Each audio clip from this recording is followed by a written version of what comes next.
Hello friends, welcome to my YouTube channel teachers point. और आज discuss करेंगे DElEd fourth semester की 8वीं क्लास को। इसमें हम आपको युगपत समीकरण और वर्ग समीकरण के बारे में बताएंगे। युगपत समीकरण और वर्ग समीकरण एक से चैप्टर हैं, ठीक है। इसलिए मैं दोनों चैप्टर को एक में ही कंबाइन करके आपको बता रहा हूँ, जिससे आपको एक ही क्लास में दो चैप्टर आपके कंप्लीट हो जाएंगे बहुत अच्छे से। और यहाँ से क्वेश्चन आ जाता है, अच्छा क्वेश्चन बनता है। 2 नंबर में क्वेश्चन यहाँ से बनता है हमेशा, ठीक है। 1 नंबर में बनता है वर्ग समीकरण से, वो मैं बताऊंगा किस टाइप का क्वेश्चन वहां से बनता है, बहुत इजी होता है, ठीक है। और आप जैसे मैं बता रहा हूँ वैसे ही आप करना, इसकी प्रैक्टिस करना। ये जो दोनों चैप्टर हैं थोड़ा सा मतलब डिफिकल्ट है उस व्यक्ति के लिए, उस स्टूडेंट के लिए जिसने साइंस साइड से मतलब नहीं किया है, शुरू से वो साइंस साइड में नहीं रहा है, ठीक है। तो ये जो चैप्टर हैं उसके लिए थोड़े से डिफिकल्ट होंगे, लेकिन मैं बहुत इजी करके आपको बता दूंगा, जिससे आपका एग्जाम में आपका काम पूरा हो जाएगा, ठीक है। एग्जाम टाइम में आपको कभी दिक्कत नहीं पड़ेगी। तो आपको अच्छे मार्क्स लाने हैं मैथ मैथ के डीएलएड फोर्थ सेमेस्टर का जो पेपर है, तो उसके हिसाब से मैं आपको क्वेश्चन कराऊंगा, ठीक है। वैसे तो अगर यूपी टेट और सुपर टेट की बात करें तो यहाँ से जो क्वेश्चन आता है उसको हम ट्रिक के अनुसार कर सकते हैं बहुत इजीली, ठीक है। लेकिन जब हम थियोरेटिकल पेपर की बात करते हैं, जैसे डीएलएड का पेपर होता है, उसमें हम ट्रिक के हिसाब से क्वेश्चन नहीं कर सकते, जिससे हमें दिक्कत आती है। नंबर हमें वो एग्जामिनर नंबर नहीं देगा, वो हमारा कट कर देगा, ठीक है। इसलिए हम इसको डिटेल एक्सप्लेनेशन के हिसाब से करेंगे, ठीक है। अब हम चलते हैं। इससे पहले अगर आपने हमारा सब्सक्राइब नहीं किया है चैनल, तो सब्सक्राइब कर सकते हैं। टेलीग्राम चैनल से जुड़ जाइए, ये हमारा टेलीग्राम चैनल है। टेलीग्राम चैनल स्टडी विद पुनित, इससे आप जुड़ जाना। और यहाँ पर आपको पीडीएफ वगैरह जीके का पोर्शन भी मिल जाएगा, और मेरी मैथ्स की जो पीडीएफ वगैरह हैं, या जो भी अपलोड करता हूँ वो टेलीग्राम पर करता हूँ। और ये मेरा यूट्यूब चैनल है टीचर्स पॉइंट, इसे आप सब्सक्राइब कर लेना ये साइन देखकर, और आप इसको बेल आइकन प्रेस कर लेना, जिससे आपको हमारे फर्दर नोटिफिकेशंस मिलते रहें, ठीक है। चलते हैं, वीडियो अच्छी लगे लाइक शेयर कर देना। अब आज का चैप्टर स्टार्ट करते हैं। वर्ग समीकरण और युगपत समीकरण। युगपत समीकरण तथा वर्ग, ये दोनों चैप्टर अलग अलग हैं, लेकिन मैं एक ही वीडियो में इसको कंप्लीट करा दूंगा आपको, ठीक है। वर्ग समीकरण, ये आप देखना, आपके सिलेबस में ये दोनों चैप्टर हैं। युगपत समीकरण, युगपत समीकरण किसे कहते हैं, इसकी डेफिनेशन कभी आने वाली नहीं है, यहाँ से सिर्फ क्वेश्चन ही आएगा। वैसे भी फिर भी मैं आपको थोड़ा सा समझा देता हूँ। युगपत समीकरण कहते हैं दो अज्ञात राशियों वाले रेखीय समीकरण को। दो अज्ञात राशि, या इसे चर कह सकते हैं, दो अज्ञात चर वाले रेखीय समीकरण को, ठीक है। अब इसको एक्सप्लेन करें तो बहुत लंबा हो जाएगा, आपको डिटेल एक्सप्लेनेशन करना पड़ेगा, और ये एग्जाम के पॉइंट ऑफ व्यू से इंपॉर्टेंट भी नहीं है, ठीक है ना, इसकी डेफिनेशन।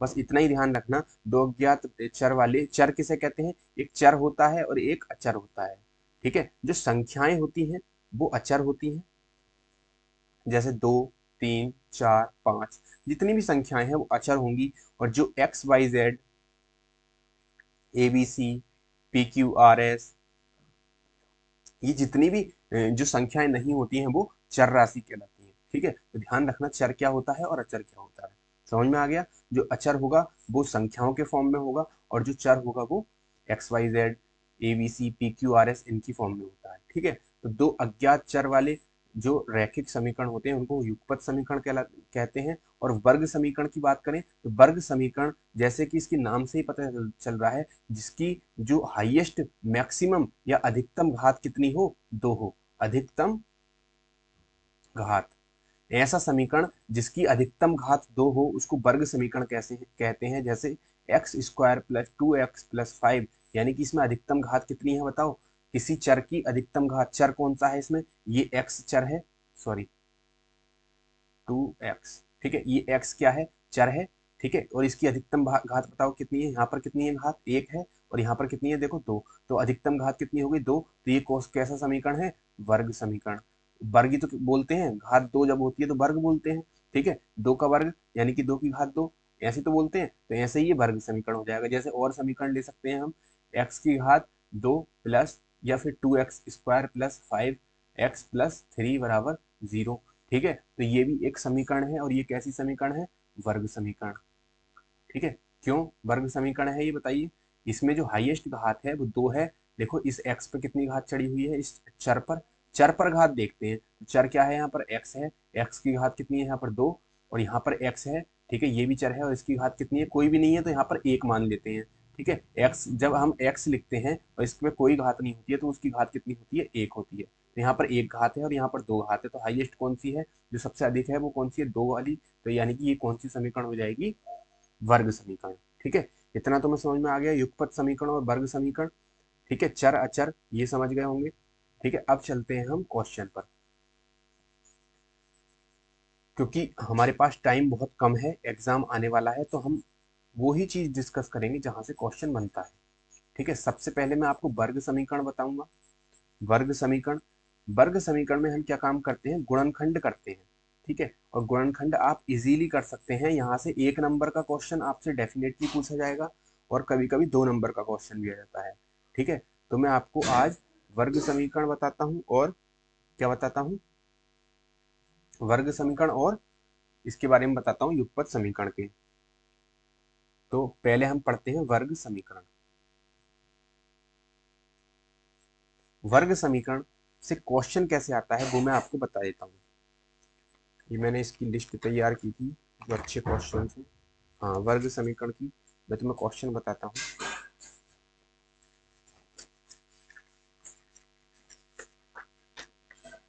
देखो, वर्ग समीकरण की जो फॉर्म होती है, जो उसका रूप होता है, वो ax² plus bx plus c बराबर 0, यानी कि इस फॉर्म में आपको देखने को मिलेगी वर्ग समीकरण। मैंने अभी आपको बताया था कैसे, मैंने बताया था 2x² plus 4x plus 3 equal to 0। मतलब a के स्थान पर क्या है? यहाँ पर 2 है और x² के स्थान पर x² है। फिर b के स्थान पर क्या है? 4 है और x के स्थान पर x है और c के स्थान पर क्या है? 3। यानी कि जो इसका रूप है, जो इस वाली समीकरण का रूप है, वो किसकी तरह है? इसकी तरह है। ठीक है, यानी कि ये जो इसका क्या है, एक जो क्या क्या कहते हैं, आइडियल रूप होता है, यानी कि जो इसकी प्रॉपर्टी है वो ये वाली है, ax² वर्ग समीकरण की plus bx plus c equal to 0। ठीक है, बस इसको इतना ध्यान रखना। अब मैं क्वेश्चन की तरफ आपको चलता हूं लेकर। क्वेश्चन हम डिस्कस करते हैं। पहला क्वेश्चन इंपॉर्टेंट क्वेश्चन है। ठीक है, पहला क्वेश्चन क्या कहता है? 2x² plus 7x plus 5। आपसे क्वेश्चन पूछा जाएगा 2x² प्लस 7x प्लस 5 के गुणनखंड ज्ञात करो। 1 नंबर में ये क्वेश्चन आ सकता है, 2 नंबर में भी आ सकता है। अच्छा क्वेश्चन है। ठीक है, जब हमसे गुणनखंड निकालने आते होंगे तो हम इसको आराम से कर सकते हैं। ठीक है, अब इसमें ध्यान रखना, जो मैं आपको कॉन्सेप्ट बताने वाला हूँ उसी के अनुसार आप करना, तो आप किसी भी समीकरण के गुणनखंड इजीली निकाल सकते हैं। ठीक है, जब आपसे गुणनखंड के लिए बोला जाए तो आप क्या काम करेंगे? इस चीज को, इस समीकरण को ध्यान से देखो। ठीक है, इसमें यहाँ पर क्या है? x² है। ठीक है, और यहाँ पर x है और यहाँ पर एक संख्या है, यानी कि लास्ट में कोई भी संख्या, कोई भी चर राशि नहीं होती है, एक्स वाई जेड लास्ट में नहीं होता है। ठीक है, अब इस चीज को ध्यान से देखना, मैं जो बताने वाला हूं, जो पहली वाली संख्या है, कौन सी? जो पहली वाली संख्या है, कौन सी संख्या पहली वाली? 2।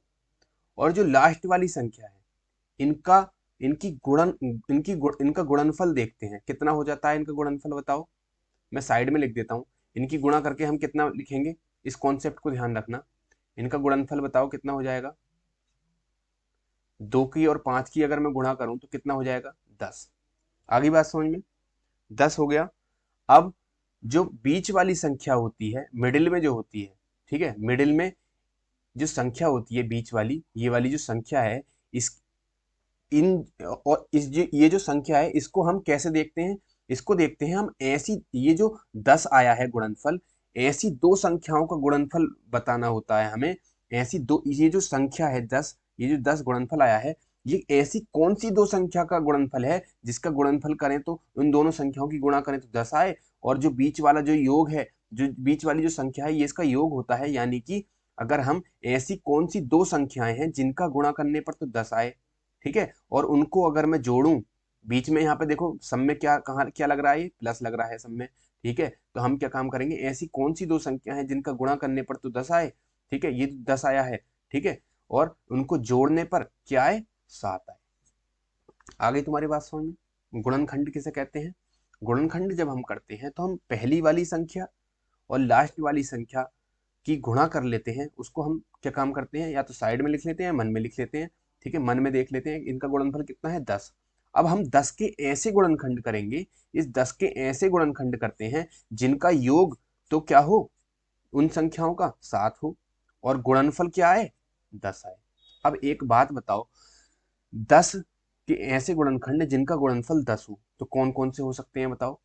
या तो 10 एकन 10 होगा, ठीक है, या 5 दूनी 10 होगा, दो ही तो हो सकते हैं, और कोई और किसी से 10 थोड़ी ना बन जाएगा, ठीक है। जब हम 10 एकन 10 करते हैं तो गुणनफल तो 10 आ जाता है, और जब इन 10 को और एक को जोड़ते हैं तो क्या आता है, 11। लेकिन हमारा 11 नहीं आना चाहिए, हमारा क्या आना चाहिए, 7 आना चाहिए, देखो इस रूल के हिसाब से।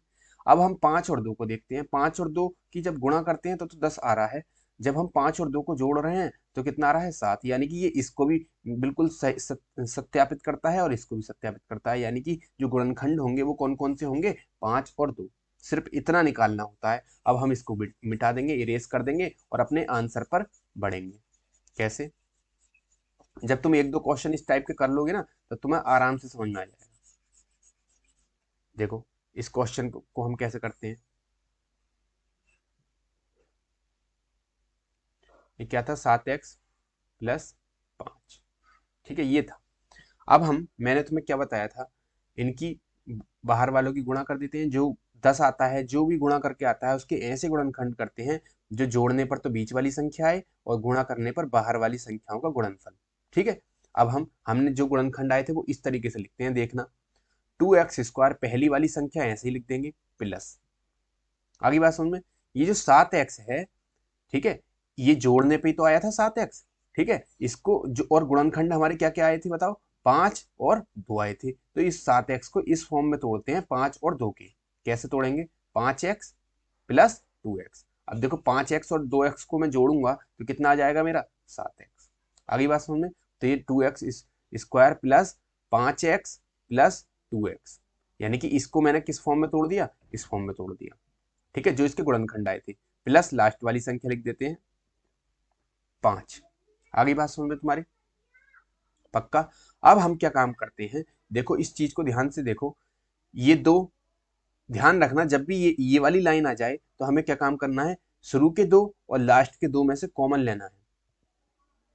जब हम शुरू के दो में से कॉमन लेंगे तो देखो 2x² है यहाँ पर, और यहाँ पर क्या है, 5x, ठीक है, तो इसमें से क्या कॉमन आ सकता है, यहाँ पर x कितनी बार है, 2 बार है, और यहाँ पर कितनी बार है, x 1 बार है, तो यहाँ पर x कॉमन आ जाएगा।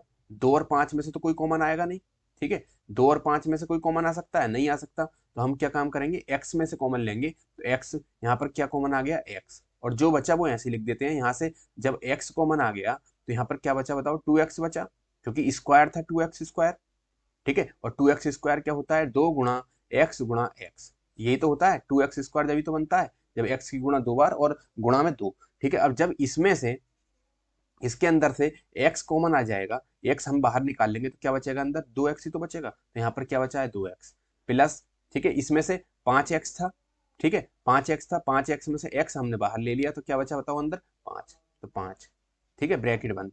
अब देखो प्लस, ये वाला निशान आ गया प्लस का। अब देखो यहाँ पर 2x प्लस 5 है, और यहाँ पर भी क्या बचा है, यहाँ पर जो ब्रैकेट आती है ना, ये जो दोनों ब्रैकेट होती हैं ये बराबर लाते हैं, बिल्कुल सेम ब्रैकेट आनी चाहिए। जैसे यहाँ पर 2x प्लस 5 है तो यहाँ पर भी 2x प्लस 5 ही आनी चाहिए। अब ये देखो, जब हम अब इसमें से हम ऐसा इन दोनों में से, अब इसमें से तो कॉमन आ गया, देखो मैं दोबारा से बता देता हूँ,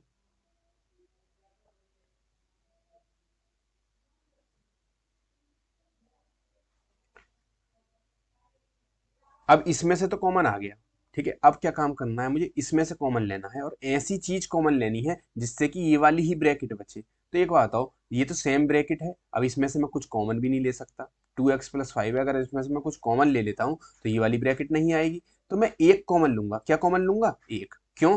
क्योंकि देखो 2x+5 बचा हुआ है। देखो ये क्या है, 2x+5 मैंने यहाँ लिख लिया। अब देखो ये 2x है, इसके अंदर एक है नहीं है। 2x की अगर मैं एक से गुणा करूंगा तो क्या आएगा? 2x ही तो आएगा। अब इसके अंदर 5 के अंदर एक है नहीं है, 5 की गुणा अगर मैं एक से करूंगा तो 5 आएगा, यानी कि 5 के अंदर भी एक है और 2x के अंदर भी एक है, इसीलिए मैंने यहाँ पे क्या कॉमन ले लिया? एक। तो यहाँ पे क्या बचा बताओ? 2x+5। आगे बात समझ में तुम्हारे? पक्का? ठीक है, अब हम क्या काम करेंगे, जो सेम ब्रैकेट होती हैं उसको एक साइड लिख देते हैं। ये दोनों सेम ब्रैकेट है, इसको ऐसे लिख देंगे 2x+5, और ये जो बचा इनको एक ब्रैकेट में लिख देते हैं x+1। ये हमारे गुणनखंड आ गए हैं और ये हमारा आंसर हो गया। सिंपल। मैंने तुम्हें क्या बताया, बहुत सिंपली है, बहुत ज्यादा सिंपल है ये क्वेश्चन, और एग्जाम में आता है, यहाँ से पूछा जाता है। उस चीज को ध्यान देना जो मैं आपको बता रहा हूँ। हम क्या काम करते हैं, गुणनखंड करते हैं।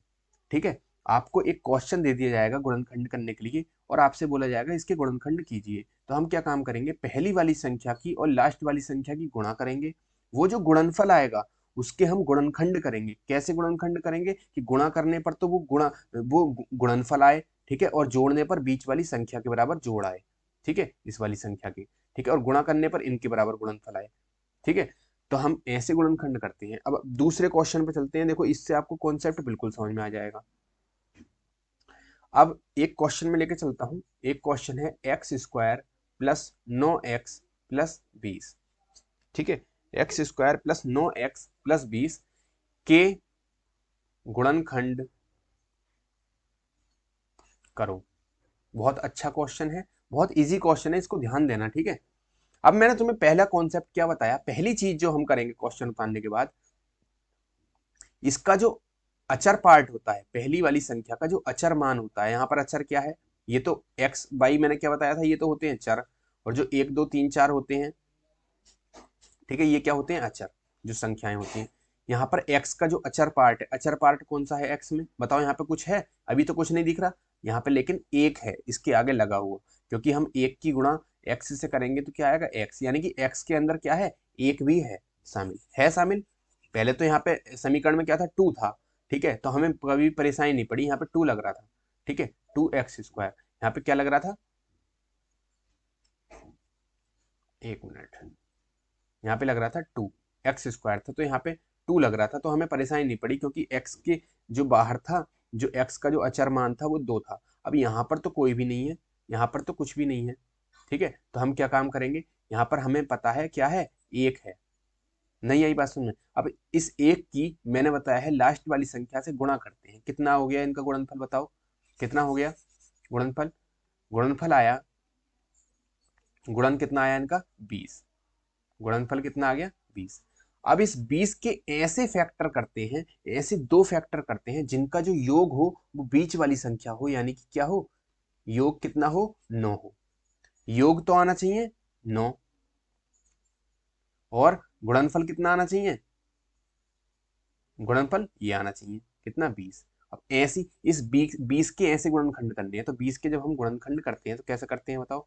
2 से काटेंगे, 2 ढाई 20, फिर 2 से काटेंगे, 2 पंजे 10, फिर 5 से काटेंगे, 5 एकम 5, यानी कि कौन कौन से गुणनखंड आ गए? 2 गुणा 2 गुणा 5। अब इनको देखो कैसे हम ऐसा क्या करें जिससे कि जो योग है वो तो 9 आ जाए और जो गुणनफल है वो 20 आ जाए। ठीक है, तो एक बात बताओ, योग 9 कैसे आ सकता है?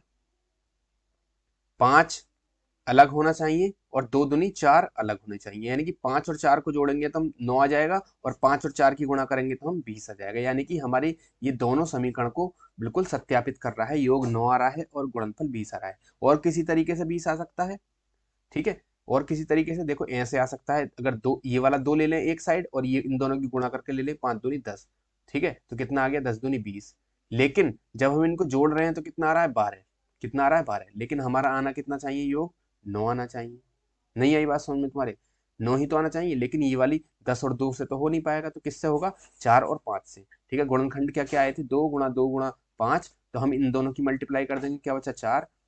2 दूनी 4 और ये इधर क्या बचा 5। ठीक है, इन दोनों की गुणा करेंगे तो कितना हो जाएगा 20 हो जाएगा और इन दोनों को जोड़ेंगे तो क्या हो जाएगा 9। आ गई बात समझ में तुम्हारे? तो हमारे गुणनखंड कौन कौन से आए बताओ? गुणनखंड क्या क्या है 4 और 5। क्या है 5 और 4। अब हम इन गुणनखंड को ऐसे लिख देंगे। बस ये ही चीज इसमें समझने की थी और कुछ नहीं है पूरे क्वेश्चन में।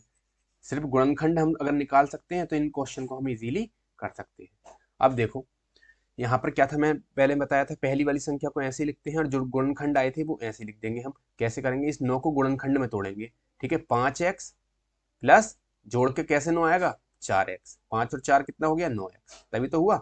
ठीक है, तभी तो 9x हुआ जब 5x और 4x को जोड़ेंगे। जो गुणनखंड हमारे कितने आए थे 5 और 4 आए थे। ठीक है, प्लस लास्ट वाली संख्या लिख देंगे 20। ठीक है, अब मैंने क्या बताया है, जो शुरू की संख्याएं होती हैं 2 और जो लास्ट की संख्याएं होती हैं इनमें से कॉमन ले लेते हैं।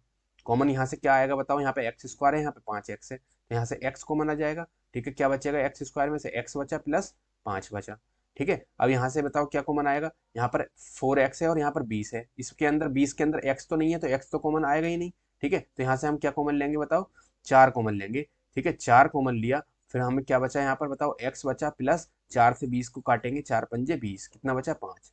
अब देखो ये वाली ब्रैकेट और ये वाली ब्रैकेट हमेशा सेम आती है, अगर ब्रैकेट सेम नहीं आ रही है तो समझ लो हमारा सवाल गलत हो गया है। ठीक है, तो यानी कि ब्रैकेट जब सेम आ गई तो हम इन दोनों ब्रैकेट की जगह एक ही ब्रैकेट लिख देंगे x प्लस 5। ठीक है, और फिर इंटू करके लिखते हैं कितना, ये जो बचा है x प्लस 4। ठीक है, इंटू करके यहाँ पर गुणा होती है, इंटू करके लिखते हैं x प्लस 4 और यही हमारा आंसर हो गया। आ गई बात समझ में तुम्हारे? पक्का इस क्वेश्चन को कर दोगे अगर ऐसा क्वेश्चन आता है तो? अगले क्वेश्चन पे चलते हैं। एक क्वेश्चन और बताता हूं मैं इस गुणनखंड से रिलेटेड ही, आपको चीजें और समझ में आ जाएंगी। ये देखिए एक क्वेश्चन और है, मैंने और एक ढूंढ के डाला था इसमें। एक क्वेश्चन देखते हैं क्या है। क्वेश्चन है x square plus 7x plus 10। ठीक है, के गुणनखंड करने हैं। कभी कभी ये क्वेश्चन बराबर 0 करके भी आ जाता है, बराबर 0 के गुणनखंड करो। ठीक है, तो आपको घबराना नहीं है, बराबर 0 अगर आ गया है तो कोई दिक्कत नहीं है। ठीक है, हमें ऐसे ही चलने देंगे, इसको बराबर 0 ऐसे ही चलने देंगे। ठीक है, तो मैंने क्या बताया है, जो पहली वाली संख्या होती है उसका अचर पार्ट यहाँ पे क्या है 1 है, और जो लास्ट वाली संख्या होती है उसकी क्या करते हैं गुणा करते हैं। 1 और 10 की गुणा करेंगे तो क्या आएगा गुणनफल 10, और इसके ऐसे टुकड़े करते हैं जो योग जो आए वो बीच वाली संख्या है। तो 7 के ऐसे गुणनखंड कैसे कौन कौन से हो जाएंगे बताओ, जिसका गुणनफल तो 10 आए और योग कितना आए 7 आए। ठीक है, तो 5 और 2 हो जाएंगे, 5 दूनी 10 और 5 और 2 7। आगे बात समझो, तो गुणनखंड कौन कौन से आ गए 5 और 2। अगर तुमसे गुणनखंड नहीं निकल रहे हैं तो ऐसे निकाल लेना, 10 के गुणनखंड करना, इस जो गुणनफल आता है उसकी तो गुणनखंड करते हैं, तो ऐसे ही तो करते हैं अपने गुणनफल फैक्टर। 2 पंजे 10, 5 से 5 एकन 5, तो कितना आ गया 2 और 5 आ गया। और देखो 2 और 5 को हम जोड़ते हैं तो कितना आता है 10, वो 7 आता है, वो गुणा करते हैं तो 10 आता है और जोड़ते हैं तो 7 आता है। ठीक है, तो हम ऐसे भी कर सकते हैं। अब देखो इस क्वेश्चन को हम कैसे करेंगे, 5 और 2 आए इसके गुणनखंड, तो ऐसे लिखेंगे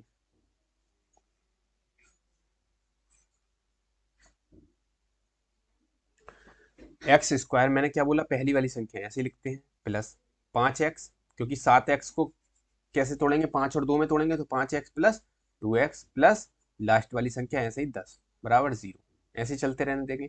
अब मैंने क्या बताया था, शुरू की 2 संख्याओं में से और लास्ट की 2 संख्याओं में से कॉमन ले लेते हैं। यहाँ से क्या कॉमन आएगा x कॉमन आएगा, क्या बचा x प्लस 5। यहाँ से क्या कॉमन आएगा 2 कॉमन आएगा, क्या बचा x प्लस 2 पंजे 10, 5 बचा। ठीक है, तो ये देखो ब्रैकेट दोनों सेम है तो ऐसे लिख देंगे, सेम ब्रैकेट को एक ही बार x प्लस 5 और जो बचा उसे भी इंटू में लिख देंगे, इंटू करके क्या x प्लस 2 बराबर 0। ये हमारा आंसर हो गया। आगे बात समझ में तुम्हारे? पक्का? अब एक क्वेश्चन और है। एक तो इस तरीके से तुमसे पूछा जा सकता है, सीधा सीधा बोल देगा, एक समीकरण दे देगा गुणनखंड ज्ञात करो, और एक क्वेश्चन आपको लैंग्वेज के फॉर्म में दे सकता है गुणनखंड के लिए, वो कैसे दे सकता है वो मैं दिखा देता हूँ। दो क्रमागत संख्याएं, दो क्रमागत संख्याओं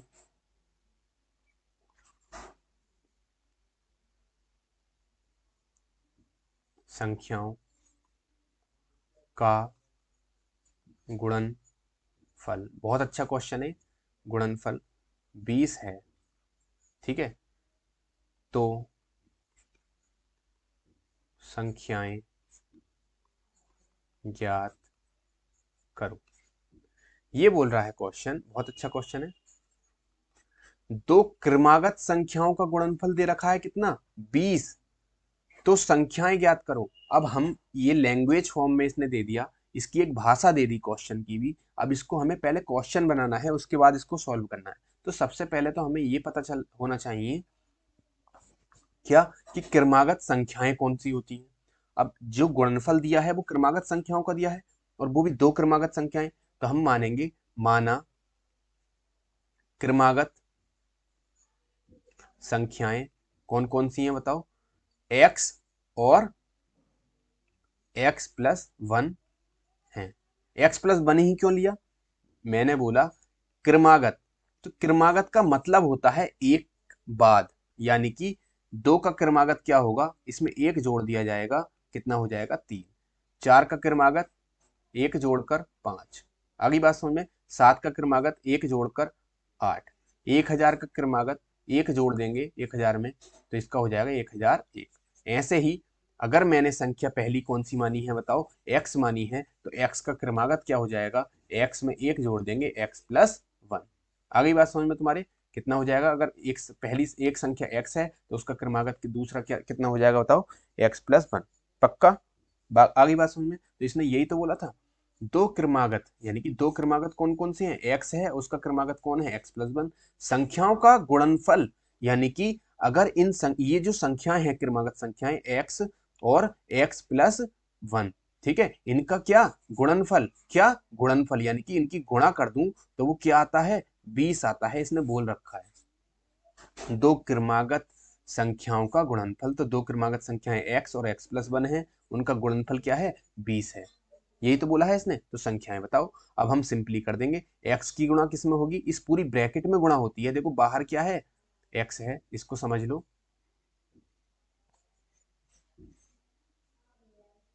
यहां पर बाहर क्या है, यहां पर लिख देता हूं, बाहर है यहाँ पर x, ठीक। इस x की, इधर देख लो, इस x की इसके अंदर गुणा हो रही है x+1 में। तो जब गुणा होती है तो इस वाली संख्या में अलग होती है, फिर x की इस वाली संख्या में अलग होती है। आगे बात समझ में, दोनों में अलग अलग होगी। तो पहले x की इसमें होगी, ठीक है, पहले किस में होगी देख लेते हैं। पहले जो x की है वो इस वाले x में होगी, तो कितना हो जाएगा, x की गुणा अगर हम x में करते हैं तो x² हो जाता है, ठीक है। और x की अगर x को x में जोड़ते हैं तो कितना हो जाता है, 2x। ये ध्यान रखना ना, कभी भी कभी इसको भी 2x कर दो, ठीक है। जब गुणा करते हैं तो स्क्वायर में आता है, और जब जोड़ते हैं तो संख्याओं में आता है, हमेशा ध्यान रखना, ठीक है। अब क्या होगा, यहाँ पे तो x² हो गया, उसके आगे क्या है, प्लस है, तो यहाँ पे प्लस लगा देंगे। फिर x की गुणा किस में होगी, इस एक में होगी। जब हम x की गुणा प्लस x की गुणा एक में करेंगे तो क्या आ जाएगा बताओ, x। तो यानी कि यहाँ पे क्या आ गया बताओ, इसका मान x² प्लस x बराबर कितना है, 20 है। देखो अगर हमें वो गुणनखंड वाली समीकरण बनानी है तो हम क्या काम करेंगे, इस 20 को कहाँ लेके जाएंगे, इधर, ठीक है। तो x² प्लस x माइनस 20 बराबर 0। अब देखो ये वही वाली समीकरण बन गई जिनके मैं तुम्हें गुणनखंड करवा रहा था अभी, ठीक है। अब हम गुणनखंड इसके कर लेंगे, हमारा आंसर आ जाएगा। तो यहाँ पर देखो इसका अचर पार्ट क्या है, पहली संख्या का अचर पार्ट क्या है, 1 है, क्योंकि यहाँ पे कुछ नहीं है तो 1 होगा। और मैंने बोला है पहली संख्या का अचर पार्ट और लास्ट में जो संख्या होती है उसकी गुणा हो जाती है। तो 1 की गुणा 20 से होगी तो क्या होगा, 20। यानी कि 20 के ऐसे दो फैक्टर करने हैं जिनका जो योग हो वो क्या हो, बीच वाली संख्या का अचर पार्ट। यानी कि बीच वाली संख्या क्या है, x है, इसका अचर पार्ट कितना है, 1 ही तो है। यानी कि जोड़ने पर क्या आए, 1 आए, और गुणा करने पर क्या आए, माइनस, ये भी देखना है क्या आए, -20। करने पर तो -20 आए, ठीक है, और जोड़ने पर +1। अब देखो 20 के ऐसे गुणनखंड कौन कौन से हो जाएंगे, 4 और 5, 4 पंजे 20। और इनको अगर मैं जोड़ूं, यानी कि इसको देखो इस तरीके से, यहाँ पे देखो बीच में एक माइनस भी है ना, यहाँ पे क्या है बीच में, ये देखो माइनस लगा हुआ है, और यहाँ पर क्या था, ये प्लस है और ये माइनस है। यानी कि इस बार हमें बहुत ध्यान से क्वेश्चन को करना है। कैसे करना है, गुणनफल तो हमारा माइनस के 20 आए और जो जोड़ हो वो प्लस के 1 हो। अब देखो 5 और 4, ये तो मुझे पता चल गया गुणनखंड जो होंगे 5 और 4 होंगे, ठीक है। अब एक बात बताओ, जोड़ जो है वो प्लस के 1 कब आएगा, जब प्लस की संख्या बड़ी होगी। मतलब मैंने तुम्हें 5 रुपए दे दिए, ठीक है, यानी कि ऋण हो गया तो माइनस लगा दिया मैंने। अब तुमने मुझे 4 रुपए वापस कर दिए, यानी कि तुमने 4 रुपए वापस कर दिए, तो कितना बचा अभी तुम्हारे पास ऋण, 1 बचा, यानी कि 1 माइनस का बचा, और माइनस का 1 ये क्यों आया, क्योंकि माइनस की संख्या ज्यादा है। अब भी तुम्हारे पास ऋण बचा हुआ है। अगर मैं इसको यहां प्लस कर दूं और यहां माइनस कर दूं, ठीक है, अब क्या हुआ, मैंने तुम्हें 5 रुपए दिए, नहीं अब इसको देखो, यहाँ पर तुम्हें क्या है, तुमने मुझे सॉरी 5 रुपए इस बार मैंने प्लस के कर दिए हैं और 4 रुपए जो है वो माइनस के कर दिए हैं, ठीक है। अब क्या है, इसमें बताओ जब हम घटाएंगे तो कौन सी संख्या बड़ी आएगी, 1 बचेगा, और किसका बचेगा, प्लस का बचेगा। क्यों, क्योंकि जो 5 है वो प्लस का है। आगे बात समझ में, तो इस चीज को ध्यान दो। अब हमें क्या काम करना है, जो जोड़ बचाना है वो प्लस का बचाना है, कितना, 1, प्लस का 1 बचना चाहिए। तो कब आएगा, जब जो 5 है, जो बड़ी संख्या है वो प्लस की होनी चाहिए, यानी कि 5 जब प्लस का होगा तभी जोड़ 1 बच सकता है प्लस का, ठीक है। अगर हम 5 को माइनस का कर देंगे तो जोड़ जो बचेगा वो माइनस का बचेगा, और यहाँ पर हमें जोड़ प्लस का नहीं चाहिए, वो हमें माइनस का नहीं चाहिए, हमें किसका चाहिए, प्लस का चाहिए। आ गई बात समझ में तुम्हारे, पक्का, ठीक है। तो हम क्या काम करेंगे, इसको जब जोड़ेंगे तो हम इस 5 को प्लस का करेंगे और 4 को माइनस का, तब हम जब हम इसमें से इसको घटा देंगे तो क्या बचेगा, 1, वो किसका बचेगा, प्लस का बचेगा। क्यों, क्योंकि 5 बड़ा है। और जब हम इनकी गुणा करेंगे, देखो 5 गुणा माइनस के 4, इसे ऐसे ब्रैकेट में लिखते हैं, तो 5 की जब 4 से गुणा होगी कितना आ गया, 20, और ये माइनस लगा हुआ है तो माइनस, यानी कि माइनस के 20 गुणा करने पे देखो माइनस के 20 आ रहा है, यानी कि गुणा करने पे भी वाला देखो माइनस लगा हुआ था पहले, गुणा करने पे भी माइनस के 20 आ रहा है, ये चीज भी सत्यापित कर रहा है, और जोड़ने पर प्लस का 1 आ रहा है, ये भी सत्यापित कर रहा है, ठीक है। तो हमारे जो गुणनखंड हो जाएंगे वो कौन कौन से हो जाएंगे, बताओ, प्लस के 5 और माइनस के 4 गुणनखंड हो गए। अब इसको इस समीकरण में कैसे रखेंगे, मैंने आपको बताया है कैसे रखते हैं, कैसे रखते हैं बताओ। मैंने बोला है आपसे, पहली वाली जो संख्या होती है, यहाँ पर 1 है ना, तो हम लिखते नहीं है, वैसे ध्यान रखना, ठीक है। पहली वाली जो संख्या होती है उसको ऐसे लिख देते हैं, इसको भी मिटा देता हूँ मैं 1 को, ठीक है। पहली वाली संख्या को ऐसे लिख देते हैं, एक्स स्क्वायर प्लस जो गुणनखंड आए उनको लिखते हैं कैसे, 5x, क्योंकि इस x को हमें तोड़ना है, किस में तोड़ेंगे, कि योग उनका 1 आए प्लस का, तो 5x माइनस 4x, क्योंकि जो 4 था वो माइनस का लिया था, माइनस के ये वाली पूरी संख्या ऐसे लिख देंगे, क्योंकि ये वाला माइनस ऐसे आ जाएगा, माइनस के 20 बराबर 0, ठीक है। अब देखो मैंने क्या बोला था, लास्ट की दो संख्या और प्लस पहले की दो संख्या, इनके क्या करते हैं हम, गुणन, इनको कॉमन ले लेते हैं, x कॉमन आ गया यहाँ से, x प्लस 5 बचा, और यहाँ से क्या कॉमन आएगा बताओ, माइनस के 4। हमेशा ध्यान रखना, जब भी माइनस कॉमन आता है तो अंदर वाली संख्या का चिन्ह बदल जाता है। यहाँ पे हमने क्या कॉमन लिया है, माइनस लिया है, और यहाँ से क्या लिया है, 4 लिया है, ठीक है। यहाँ से माइनस कॉमन आ गया, यहाँ से 4 कॉमन आ गया, तो यानी कि क्या बचा यहाँ पर x, और जो अंदर संख्या है वो क्या है, माइनस की है, तो वो किसकी हो जाएगी, प्लस की हो जाएगी, और 20, वो 4 से 20 को भाग करेंगे, 4 पंजे 20, तो कितना आएगा, 5। नहीं आई बात समझ में, बराबर 0। क्या कॉन्सेप्ट यहाँ से ध्यान रखना है, जब भी माइनस का कोई चीज कॉमन आती है तो अंदर वाली संख्या का चिन्ह बदल जाता है। यहाँ से देखो माइनस के 4 था, जब हम 4 के साथ साथ क्या कॉमन लेंगे, माइनस भी तो कॉमन लेंगे, तो जब माइनस कॉमन लेंगे तो माइनस के 4 कॉमन आ गया, यहाँ से क्या बचा, x बचा, ठीक है। और जब हम 20 में से कॉमन लेंगे तो यहाँ पे 20 से पहले जो माइनस है ये प्लस हो जाएगा, क्यों, क्योंकि हमने माइनस का कॉमन लिया था, माइनस कॉमन ले लिया था, ठीक है। तो माइनस का हो जाएगा प्लस, और ये क्या हो जाएगा, 4 पंजे 20, ठीक है। क्यों प्लस हो जाता है, क्यों, क्योंकि देखो इस ब्रैकेट को तुम खोलने की कोशिश करो, ठीक है। जब हम ब्रैकेट को खोलेंगे तो 4 की गुणा किस में होगी बताओ, 4 की गुणा x में होगी, तो कितना हो जाएगा, माइनस के 4x, क्योंकि माइनस भी है पहले, और जब हम ब्रैकेट खोलते हैं तो अंदर का चिन्ह बदल जाता है, क्या हो जाएगा बताओ, माइनस के 20। तो देखो ये वही वाली लाइन आ गई, -4x प्लस वो -4x - 20। ठीक है, इसीलिए हम इसको चिन्ह को बदल देते हैं। कब? जब हम माइनस का कॉमन लेते हैं। आ गई बात समझ में तुम्हारे? तो यहाँ पे क्या आ जाएगा, -4 ब्रैकेट x + 5। अब देखो ये दोनों ब्रैकेट एक ही हैं, इनको एक ही बार लिख देंगे x + 5, और इनको क्या लिखेंगे, जो बचा है वो दूसरी ब्रैकेट में इंटू x - 4 बराबर 0। अब इसमें देखो क्या पूछा था, इसमें पूछा था दो क्रमागत संख्याएं पूछी थी, उनका गुणनफल 20 है, तो संख्याएं याद करो। ठीक है, अब एक बात बताओ, क्रमागत संख्याएं कौन कौन सी हो जाए। यहाँ पे क्या बचा, देखो यहाँ पे बराबर 0 है। ठीक है, तो हम एक एक संख्या को बराबर 0 कर देंगे।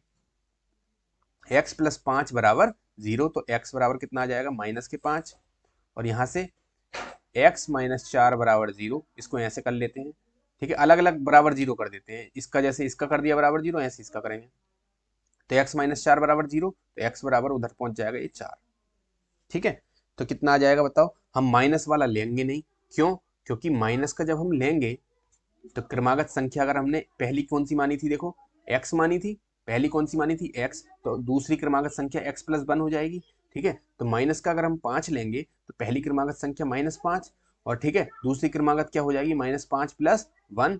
ठीक है, तो -5 + 1 -4। ठीक है, तो ये दोनों माइनस में आ रही हैं। ठीक है, तो हम क्या काम करेंगे, प्लस वाली मानेंगे, यानी कि पहली क्रमागत संख्या 4 और दूसरी क्रमागत संख्या +1 करके हम जोड़ेंगे तो क्या आ जाएगी, 5। ठीक है, तो हम इसको यहाँ पे इस तरीके से क्या कर देते हैं, जब हम एग्जाम में करते हैं तो क्या कर देते हैं, जैसे ये x बराबर 5 आया तो हम इसके आगे ऐसे कट लगा देते हैं ब्रैकेट में, और इस वाली संख्या को हम इस तरीके से हल करके लिख देते हैं। कैसे, x बराबर 4, तो क्रमागत संख्या, तो x बराबर 4 और दूसरी क्रमागत संख्या, दूसरी संख्या बराबर मैंने क्या बताया है, x + 1, तो यानी कि 4 + 1 बराबर 5। ये हमारा आंसर हो गया। ठीक है, तो ये जब करना है जब आपसे पूछा जाए क्रमागत संख्याओं पे क्वेश्चन आए तब। ठीक है, उसमें हम क्रमागत संख्या मान लेते हैं, एक x मान लेंगे तो क्रमागत उसकी x की क्या हो जाएगी, x + 1 हो जाएगी। ठीक है, आगे बात समझ में तुम्हारे? अब हम क्वेश्चन करते हैं, ये हमारी कौन सी समीकरण खत्म हो गई, वर्ग समीकरण खत्म हो गया है। यहाँ से सिर्फ गुणनखंड और एक ये वाला क्वेश्चन बन सकता है, इससे आगे तुमसे कुछ भी नहीं पूछा जाएगा। ठीक है, और अब हम चलते हैं युगपत समीकरण पे। युगपत समीकरण के क्वेश्चन करते हैं। युगपत समीकरण के क्वेश्चन थोड़े से बड़े हैं, लेंथी हैं, और ये क्वेश्चन 2 नंबर में ही आएगा जब भी आएगा। ठीक है, युगपत समीकरण को करते हैं। युगपत समीकरण के बारे में मैंने आपको बताया था, दो अज्ञात राशि वाले समीकरण को, जो दो अज्ञात चर राशि वाले रैखिक समीकरण को क्या बोलते हैं, हम युगपत समीकरण बोलते हैं। और हमेशा ध्यान रखना, युगपत समीकरण दो विधियों से हल की जाती है। इसकी दो विधियां हैं हल करने की। एक कौन सी, विलोपन विधि, और इस एक कौन सी है बताओ, प्रतिस्थापन विधि। ठीक है, विलोपन विधि और प्रतिस्थापन विधि। विलोपन का मतलब समझते हो क्या होता है? विलोपन का मतलब होता है किसी चीज को खत्म कर देना, किसी चीज को एक तरीके से विलोप कर देना, उस चीज को गायब कर देना, विलोप कर देना। ठीक है, और प्रतिस्थापन का क्या मतलब होता है बताओ? प्रतिस्थापन का मतलब होता है किसी चीज को रिप्लेस कर देना। मतलब जैसे हम बोलते हैं ना, प्रतिस्थापन में कौन से सवाल करते हैं, बाई x बराबर अगर 5 आ गया, ठीक है, तो कोई समीकरण दे रखी है x + y बराबर 4, तो हम क्या काम करते हैं, x का मान समीकरण 1 में रखने पर जब इसमें x का मान रख देते हैं तो यहाँ से भी y का मान आ जाता है, यानी कि 4 - 5। इस तरीके से यहाँ पर x की जगह क्या रख देते हैं, 5। तो ये प्रतिस्थापन विधि होती है जिसमें समीकरण को मानकर चलते हैं, और हम क्या करते हैं, x की जगह कोई मान रख देते हैं। पहले हम यहाँ से x का मान निकालते हैं और हम उसमें दूसरी समीकरण में पुट कर देते हैं, y का मान निकल आता है। तो ये तो होती है प्रतिस्थापन विधि। अब मैं बात करता हूँ विलोपन विधि की। विलोपन विधि कैसे होती है? विलोपन विधि में हम क्या काम करते हैं, हमें एक समीकरण जो ऐसी दी हुई होंगी जिससे हमें मान निकालने की जरूरत नहीं पड़ेगी, वो खुद ही कट जाएंगी। कैसे? एक समीकरण होगी x - y बराबर 5, दूसरी होगी x + y बराबर 4।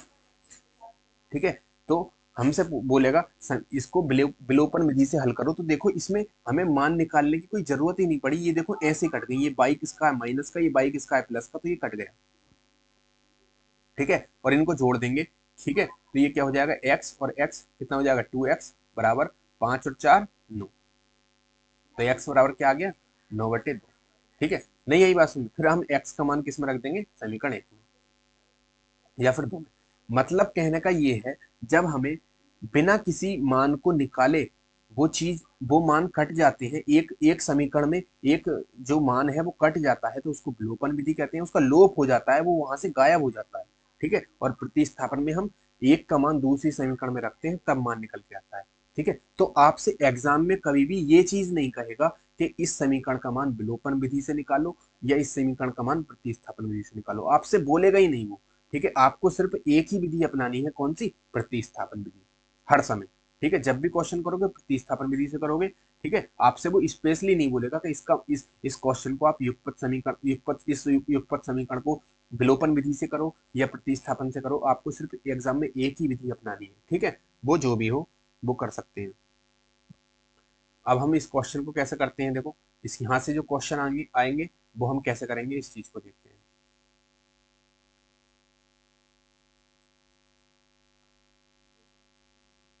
आप इनकी प्रैक्टिस कर लेना, इस क्लास को कम से कम 2 बार देखना, यहाँ से क्वेश्चन जरूर आएगा, आपके 2 बार में पक्का ही समझ में आ जाएगी पूरी। ठीक है, मैंने पूरी कोशिश की है इसको अच्छे से आपको बताने की, जिससे आपको कहीं भी प्रॉब्लम ना आए।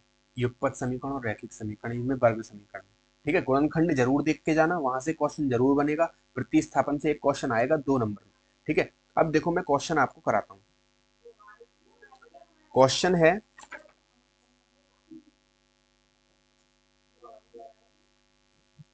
देखो क्वेश्चन है, आपको समीकरण दे दी जाएगी x प्लस वाई बराबर 7, दूसरी समीकरण दे दी जाएगी 3x माइनस 2y बराबर, इसको मैं ठीक से लिख देता हूँ सामने इसके, बिल्कुल इसके x के नीचे x, यानी कि 3x माइनस 2y बराबर 11।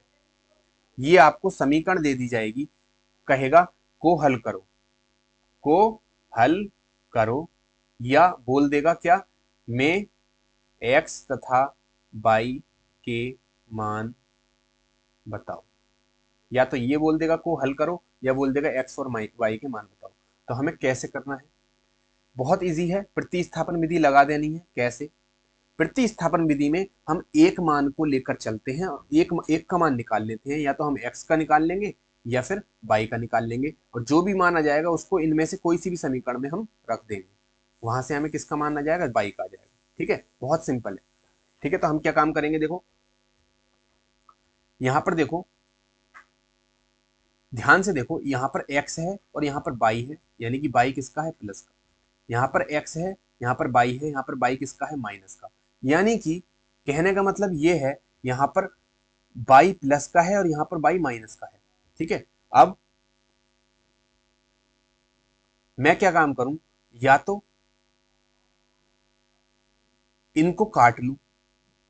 कैसे, y में अगर मैं, यहाँ पर देखो मुझे अगर काटने के लिए यहाँ पर 2y की जरूरत पड़ेगी नहीं पड़ेगी, क्यों, क्योंकि यहाँ पर तो खाली y है, यहाँ पर खाली क्या है, y है। ठीक है, और इसमें क्या है 2y है, अगर मैं y से y काटूंगा तो मुझे यहाँ पर 2y की जरूरत पड़ेगी।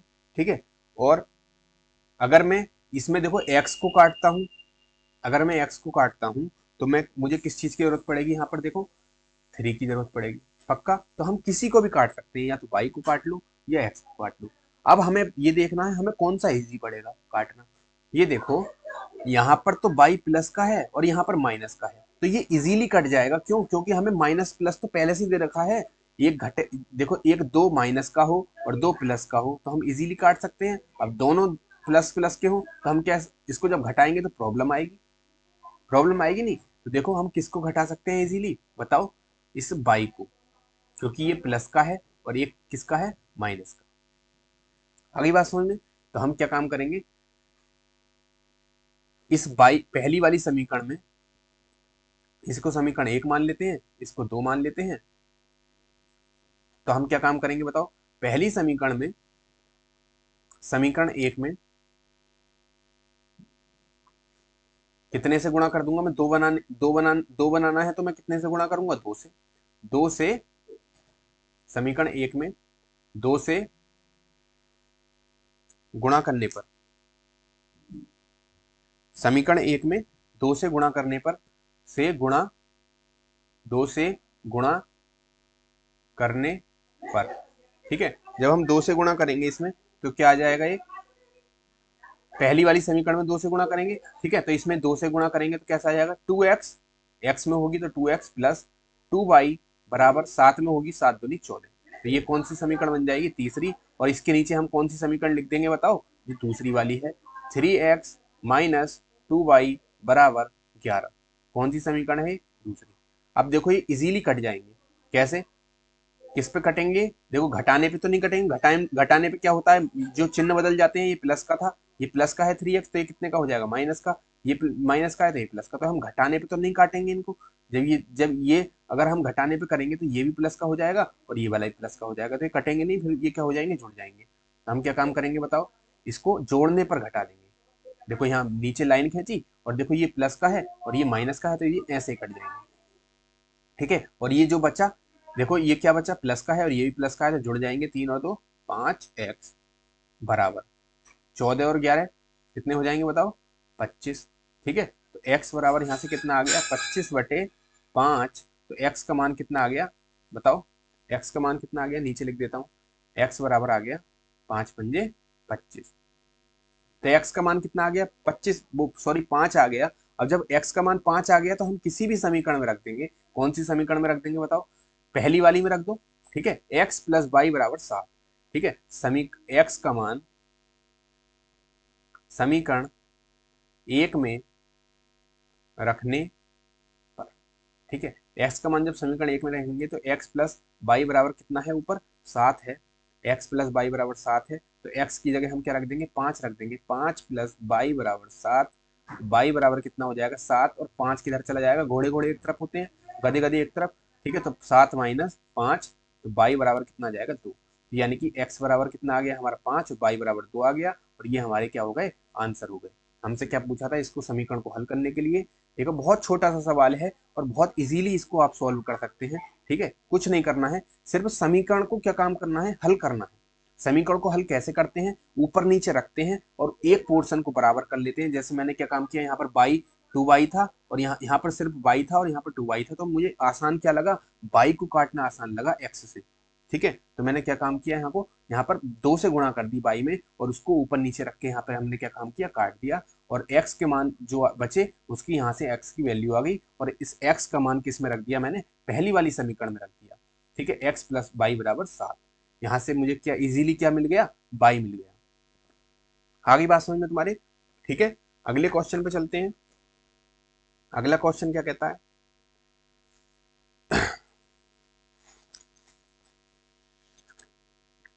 देखो अगला क्वेश्चन अच्छा क्वेश्चन है, अगला भी। अगला क्वेश्चन कहता है, दो संख्याओं का योग, दो संख्याओं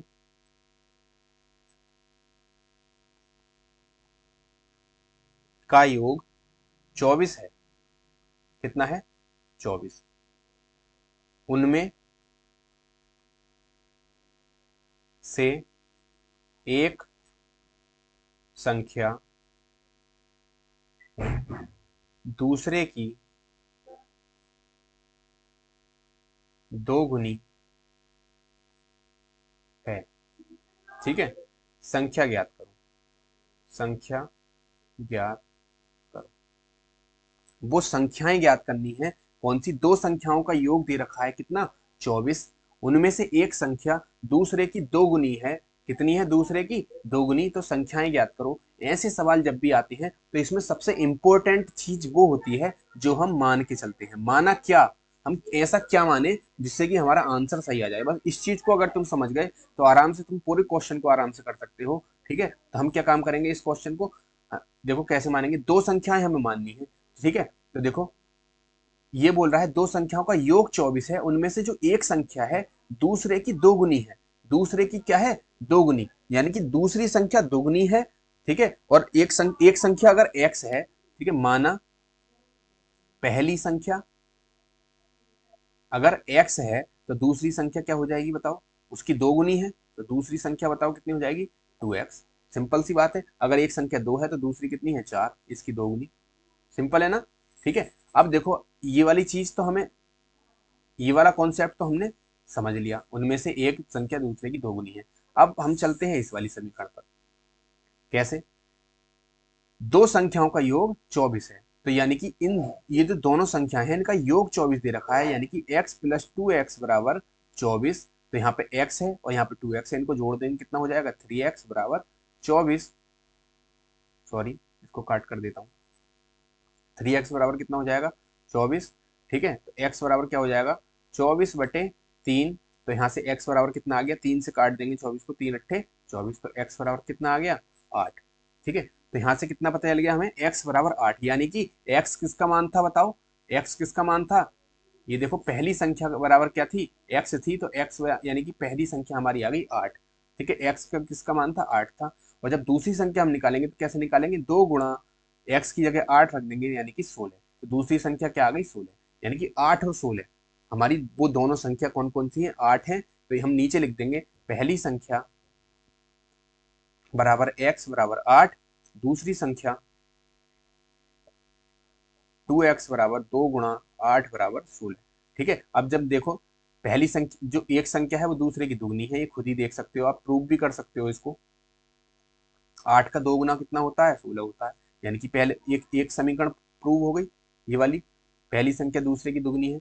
ठीक है, अब ये वाली समीकरण देखो, दोनों संख्याओं का योग 24 है, तो 8 और अगर हम 16 को जोड़ेंगे तो क्या आएगा 24 ही तो आएगा। तो हमारा यानी कि आंसर बिल्कुल राइट है, 8 और 16 ये हमारे जो आंसर आए हैं वो बिल्कुल सही है। ठीक है, ये इसका आंसर हो गया। बहुत सिंपल क्वेश्चन है, हमें क्या आना चाहिए, बस जो हम मानते हैं वो चीज हमसे ठीक से आनी चाहिए कि हम क्या चीज मान रहे हैं। ठीक है, तो यहाँ पे हमने पहली संख्या x मानी थी और हम इसमें दे रखा था उनमें से एक संख्या दूसरे की दोगुनी है, यानी कि अगर एक संख्या x है तो दूसरी जो होगी 2x होगी।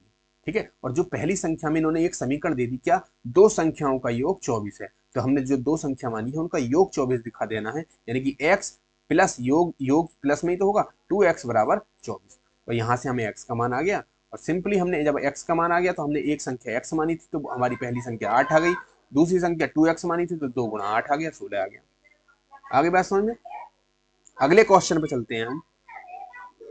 अगले क्वेश्चन पे हम जब चलते हैं तो क्या होगा, अगला क्वेश्चन बहुत इंपॉर्टेंट है। कभी कभी जो चित्र होते हैं आयत वाले, वहां से भी क्वेश्चन आपके इस समीकरण में पूछ लिए जाते हैं। कैसे क्वेश्चन, एक आयत आपको दे दिया जाएगा, एक आयत की लंबाई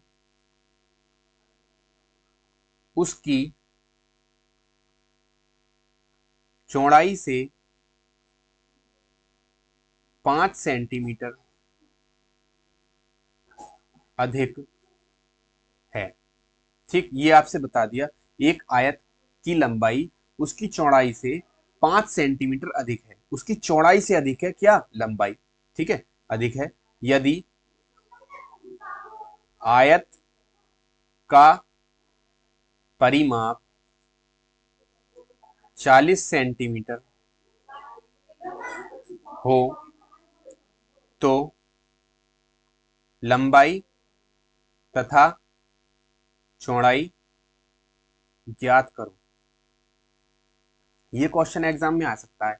ठीक है, अच्छा क्वेश्चन है, इसको भी हम समीकरण के अनुसार कैसे करेंगे, एक आयत की लंबाई बता दी क्या है, उसकी चौड़ाई से 5 सेंटीमीटर अधिक है, यदि आयत का परिमाप इन्होंने दे दिया कितना 40 सेंटीमीटर।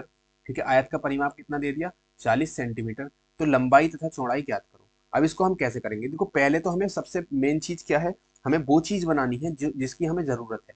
क्या, ये जो पहली वाली लाइन है इसको प्रूव करके दिखाना है इसमें पहले। क्या, एक आयत की जो लंबाई है उसकी चौड़ाई से 5 सेंटीमीटर अधिक है, तो हम ऐसी क्या चीज माने, चौड़ाई हम क्या माने और लंबाई क्या माने।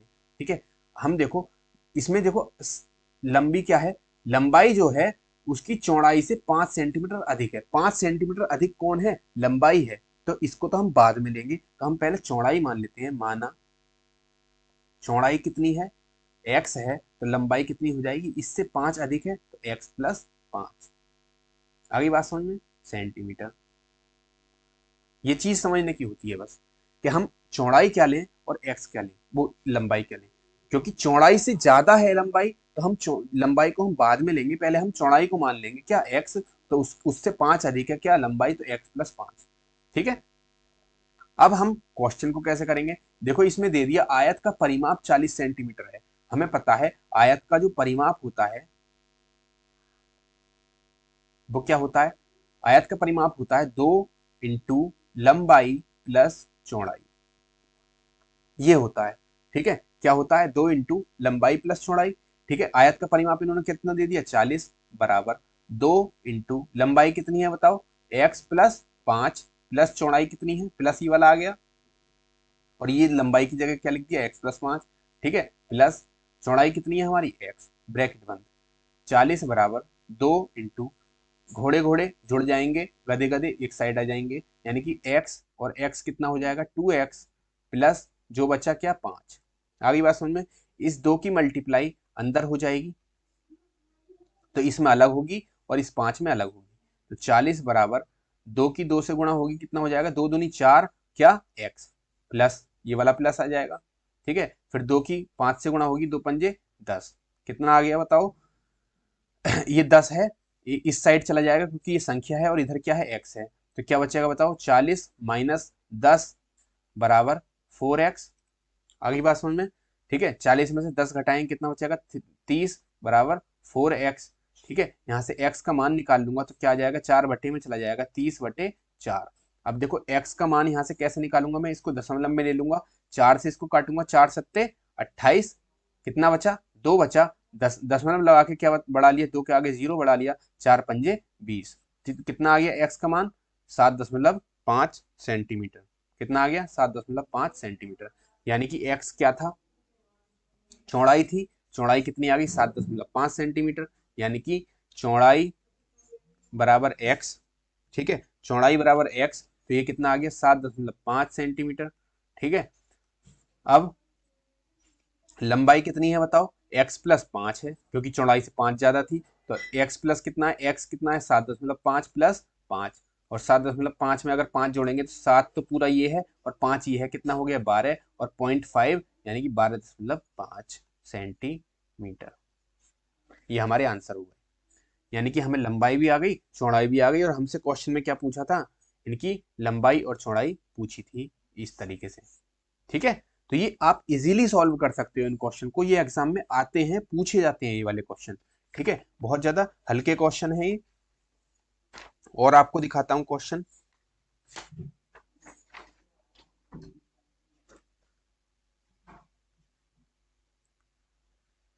एक क्वेश्चन और है, अच्छा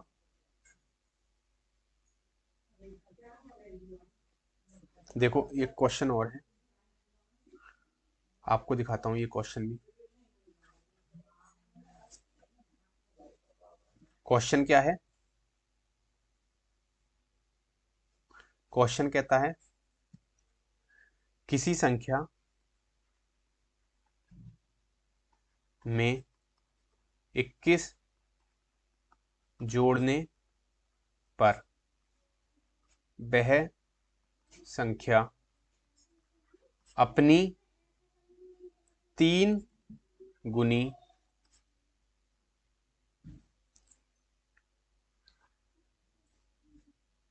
से 7 कम हो जाती है, तो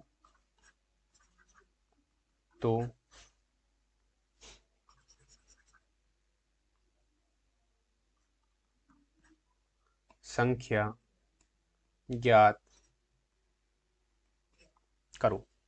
ये क्वेश्चन है, ठीक है, एग्जाम में आपसे पूछा जा सकता है, अच्छा क्वेश्चन है। ये कहता है किसी संख्या में 21 जोड़ने पर, किसी कोई संख्या है उसमें अगर हम 21 जोड़ दें तो वो जो संख्या हमने ली थी वो संख्या अपनी 3 गुनी से, खुद की 3 गुनी से 7 कम हो जाती है। ये जो लैंग्वेज वाले सवाल होते हैं थोड़े डिफिकल्ट होते हैं, लेकिन अगर हम एक समीकरण अगर हम इसके हिसाब से बना लें तो इनसे ज्यादा हल्का सवाल कुछ नहीं होता। ठीक है, तो हम यहाँ पे देखो संख्या पूछ रहा है तो संख्या बताइए, तो हम बोलेंगे माना संख्या बराबर x।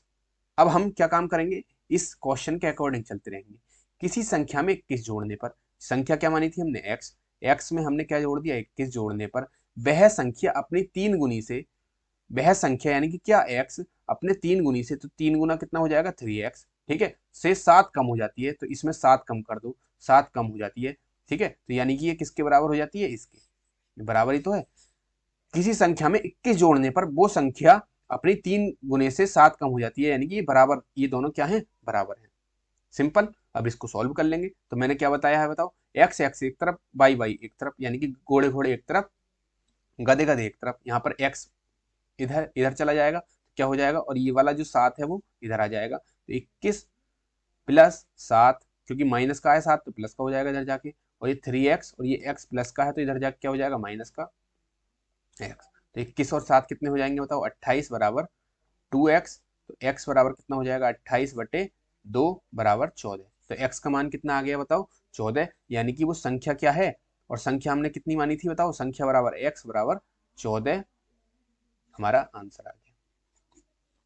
बहुत ही इजी क्वेश्चन है, जैसे क्वेश्चन हमें बता रखा है उसी के अकॉर्डिंग हम समीकरण बना लेते हैं और उसके अकॉर्डिंग हम आंसर ला देते हैं। बहुत इजी है, ठीक है। अगले क्वेश्चन पे चलते हैं।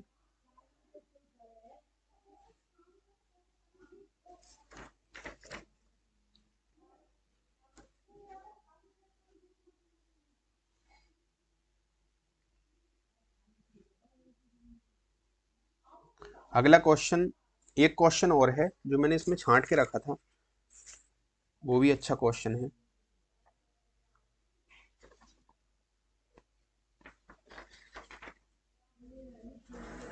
देखो ये क्वेश्चन, क्वेश्चन में लिख देता हूं, ये 2 नंबर का क्वेश्चन है। ये कहता है 3 संख्याओं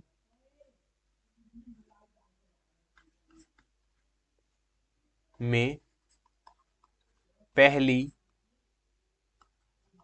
दूसरी का योग, 3 संख्याएं हैं उसमें पहली और दूसरी का योग 24 है, ठीक है। दूसरी और तीसरी का योग 30 है, ठीक है। और तथा पहली और तीसरी का योग 26 है, ठीक है। तो सबसे छोटी संख्या ज्ञात करो। ये क्वेश्चन बहुत इंपॉर्टेंट क्वेश्चन है और 2 नंबर में आने की संभावना है इस क्वेश्चन की। बहुत अच्छा क्वेश्चन है। ये बोलता है 3 संख्याएं हैं उसमें पहली और दूसरी का योग इसने बता दिया 24 है। पहली अगर और दूसरी को मैं जोड़ूं तो 24 आता है, दूसरी और तीसरी को जोड़ूं तो योग 30 आता है, और तीसरी और पहली को जोड़ूं तो कितना आता है, 26, ठीक है। तो सबसे छोटी संख्या बताइए कौन सी है। अब देखो इस लैंग्वेज के अकॉर्डिंग हमें एक समीकरण तैयार करनी है। वो समीकरण हम कैसे तैयार करेंगे, देखो, हम पहली दूसरी और तीसरी संख्या कौन कौन सी मान लेते हैं। पहली संख्या x मान लूं, दूसरी संख्या y मान लूं, तीसरी संख्या z मान लूं। पक्का, क्योंकि हमें इस बार अलग अलग ही माननी पड़ेंगी क्योंकि 3 संख्याएं हैं। तो ये कहता है पहली और दूसरी का योग कितना है, 24। यानी कि पहली संख्या x और दूसरी संख्या y का योग कितना दे रखा है, 24। और दूसरी और तीसरी का यानी कि y प्लस जेड का योग कितना है, बताओ, 30, ठीक है। और पहली और तीसरी संख्या का यानी कि z प्लस एक्स का x प्लस जेड का योग कितना है, बताओ, 26। यही तो कह रहा है ये क्वेश्चन, ठीक है। अब ये 3 समीकरण हमें इस क्वेश्चन से पता चल गया। यहां से 3 समीकरण हमें मिल गई, पहली और दूसरी का योग, दूसरी और तीसरी का योग, तीसरी और पहली का योग 26। ये हमें 3 समीकरण मिल गई। अब इनका मैं क्या करूं, हमेशा ध्यान रखना इन तीनों समीकरणों को, जब भी इस तरीके का सवाल आए 3 समीकरणों पर और ये वाला सवाल हो, तो आप क्या काम करना, इन तीनों समीकरणों को जोड़ देना, ठीक है। क्या करना, जोड़ना। तो मैं अगर इसको जोड़ूंगा तो देखो क्या करूंगा, यहां पर x है, यहां पर y है, यहां पर y है, यहां पर z है, यहां पर x है, यहां पर z है। देखो मैं इसको ध्यान से तुम्हें दिखाता हूं कैसे जोड़ते हैं। x प्लस y पहला वाला ले लिया, फिर क्या है, y प्लस जेड, इनको जोड़ूंगा तो प्लस y प्लस जेड, फिर जोड़ूंगा कौन सा, तीसरा, x plus Z, x plus Z. ध्यान से देखो इसमें x भी 2 बार है, तो x जब 2 बार है तो कितना, x और x कितना हो जाएगा, 2x प्लस y भी 2 बार है, कितना हो जाएगा 2y, प्लस z भी 2 बार है, कितना हो जाएगा 2z। पक्का। अब मैं इसको ये वाली लाइन ना लिख के मैं डायरेक्ट क्या करूंगा, जब मुझे पता है, ऊपर ही मुझे दिख गया कि यहाँ इसमें क्या है, ये सब 2 2 बार हैं, तो क्या आ जाएगा, 2 2 बार आ जाएगा, 2x plus 2y plus 2z बराबर कितना हो जाएगा, इनको भी जोड़ देंगे, इधर जब इधर जुड़े हैं तो इधर भी जुड़ेंगे, कितना हो जाएगा 6 4 10, ठीक है, 6 और 4 10, हासिल 1, 3 2 5, 3 2 5 6 7 और 1 8, यानी कि 80। ठीक है, अब देखो इसमें भी 2 है, इसमें भी 2 है, इसमें भी 2 है, तो 2 कॉमन ले लूंगा मैं, क्या हो जाएगा x plus y plus z बराबर 80। और ये जब संख्या है ये वाली भी, तो ये कहाँ जाएगी, संख्या के नीचे जाएगी, गुणा में है तो भाग में जाएगी, x plus y plus z बराबर 80/2। तो 2 से ये कितनी बार कट जाएगा, 40 बार। तो ये देखो इनका जोड़ कितना आ गया, x plus y plus z बराबर कितना आ गया 40। इन तीनों संख्याओं को अगर मैं जोड़ रहा हूं, कहने का मतलब ये है, ये जो समीकरण आई है ये बताती है अगर मैं तीनों संख्याओं को जोड़ता हूं तो योग जो आता है 40 आता है। अब ये कहता है सबसे छोटी संख्या ज्ञात करो। अब ये इस चीज को तुम्हें याद रखना है, तीनों संख्याओं का जोड़ कितना है 40। लेकिन इसने ये बोल दिया पहली, देखो यहाँ पे क्या बोला था, पहली और दूसरी संख्या का योग कितना है 24। एक बात बताओ, जब तीनों संख्याओं का जोड़ कितना आ गया 40 आ गया, और पहली और दूसरी का कितना है 24 है, और कौन सी बची लास्ट में, तीसरी बची, तो बराबर 40। ठीक है, यहाँ पर पहली और दूसरी का कितना दे रखा है 24 दे रखा है हमें, यानी कि यहाँ से मैं जेड का मान निकालूंगा तो कितना हो जाएगा 40 माइनस 24, तो जेड बराबर क्या आ जाएगा बताओ, जेड बराबर 40 में 24 गए 16, तो जेड बराबर क्या आ गया 16 आ गया। पक्का। अब फिर देखते हैं तीनों संख्याओं का योग कितना है बताओ 40 है। अब हम देखते हैं by plus Z, by plus Z का मान कितना दे रखा है, देखो बाई प्लस जेड का हमें दे रखा है कितना 30 दे रखा है बाई प्लस जेड का, तो x plus by plus Z की जगह क्या रख दूंगा 30 बराबर 40, एक्स बराबर क्या हो जाएगा 40 माइनस 30, तो एक्स बराबर क्या हो जाएगा 10। आगे बात समझ में। अब हमें निकालना बाई का, तो हमें पता है तीनों संख्याओं का योग कितना है 40, और देखो x प्लस जेड कितना दे रखा है इस बार, x प्लस जेड दे रखा है 26, तो मैं x प्लस जेड की जगह क्या डाल दूंगा, x प्लस जेड की जगह क्या डाल दूंगा 26 प्लस क्या बाई अलग है कितना 40, तो बाई बराबर 40 माइनस 26। ठीक है, तो बाई बराबर कितना हो गया 14, कितना हो गया 14, बाई बराबर क्या हो गया 14। तो बाई बराबर जब 14 आ गया,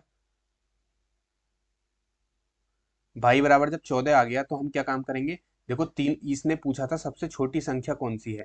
ठीक है, तो सबसे छोटी संख्या बतानी है हमें, हमसे ये पूछा गया था सबसे छोटी संख्या कौन सी है, तो सबसे छोटी संख्या कौन सी हो जाएगी बताओ, x बराबर क्या आया, z बराबर तो आ गया 16, ठीक है, x बराबर क्या आया 10, ठीक है, और y बराबर क्या आया 14, y बराबर क्या आया 14, तो इसमें सबसे छोटी संख्या बताओ कौन सी हो जाएगी, x हो जाएगी, तो छोटी संख्या बराबर x बराबर 10, और ये हमारा आंसर हो जाएगा। ये क्वेश्चन आपसे 2 नंबर में पूछा जाएगा। इस टाइप के मैंने सारे क्वेश्चन आपको करा दिए हैं। ये आपका पूरा चैप्टर जो थे 2 कंबाइंड चैप्टर आपके खत्म हो गए हैं। ठीक है, यहाँ से जब भी क्वेश्चन आएगा 2 नंबर में, और गुणनखंड वाला 2 नंबर में भी आ सकता है और 1 नंबर में भी आ सकता है। गुणनखंड पे विशेष ध्यान देना, और इस वाले ये जो क्वेश्चन मैंने कराए हैं इन पे भी ध्यान देना। यहाँ से क्वेश्चन आपके एग्जाम में जरूर पूछा जाएगा। यहाँ से 3 नंबर का क्वेश्चन आपको मिल सकता है। कभी कभी क्या होता है 1 नंबर में डाल दिएगा, गुणनखंड वाला 1 नंबर में डाल देगा, और जो दूसरा वाला क्वेश्चन है वो किस में डाल देगा, दूसरा वाला क्वेश्चन किस में डाल देगा, दूसरा वाला क्वेश्चन डाल देगा आपका 2 नंबर में। ठीक है, तो आपको यहाँ से क्वेश्चन देखने को मिल सकते हैं। ठीक है, इसी के साथ कल मिलते हैं नई क्लास में, और जिसमें मैं आपको कराऊंगा जो बेलन है और उसके शंकु वाले, जो एक 2 चैप्टर बच रहे हैं, एक बेलन शंकु वाला है और एक आपका चतुर्भुज बच रहा है, जिसको हम चक्रीय चतुर्भुज कहते हैं, वहां से क्वेश्चन आता है। ठीक है, तो 2 चैप्टर बच रहे हैं, आराम से हो जाएगा कंप्लीट आपका। ठीक है, इसको बार बार देखना, इसको 2 बार देखना, ठीक है, वीडियो को, जिससे आपको इसके जो कॉन्सेप्ट है वो समझ में आए। क्वेश्चन चाहे कोई भी हो, ठीक है, अगर लैंग्वेज के फॉर्म में क्वेश्चन आया है, लैंग्वेज में अगर कोई क्वेश्चन आया है, अगर क्वेश्चन कोई भी हो, अगर तुम मेरे कॉन्सेप्ट को समझते हो, ठीक है, जैसे मैंने आपको बताया पहले क्या काम करना है, समीकरण किस तरीके से बनाते हैं क्वेश्चन की, अगर तुम वो बना सकते हो तो तुम बहुत इजीली क्वेश्चन को कर लोगे। ठीक है, तो सबसे पहले आपका क्या काम है, क्वेश्चन को पढ़ना है ठीक से, उसको समझना है, उसके बाद क्या अटेम्प्ट करना है, गलती नहीं करनी है। और एग्जाम पेपर में हमेशा ध्यान रखना, कोई भी क्वेश्चन छोड़ के मत आना, ठीक है। क्वेश्चन अगर छोड़ दिया तो तुमने वो मार्क्स तो समझ लो, अगर तुमने 2 नंबर का छोड़ दिया तो 2 मार्क्स तो आपने छोड़ ही दिए। आपकी जो काउंटिंग होगी फिर 23 नंबर में होगी, 23 नंबर में से आपके जितने भी नंबर आए। अगर आपने 5 मार्क्स का छोड़ दिया तो आपने 5 नंबर छोड़ दिए, यानी कि आपकी जो काउंटिंग होगी 20 में से होगी। अब 20 में से आपने कितना अटेम्प्ट किया है उसके हिसाब से नंबर मिलेंगे। इसीलिए कोई भी क्वेश्चन छोड़ना नहीं है आपको, ठीक है, सारे क्वेश्चन करने हैं, ठीक है। मिलते हैं नेक्स्ट वीडियो में, तब तक के लिए thank you, thanks for watching, bye bye.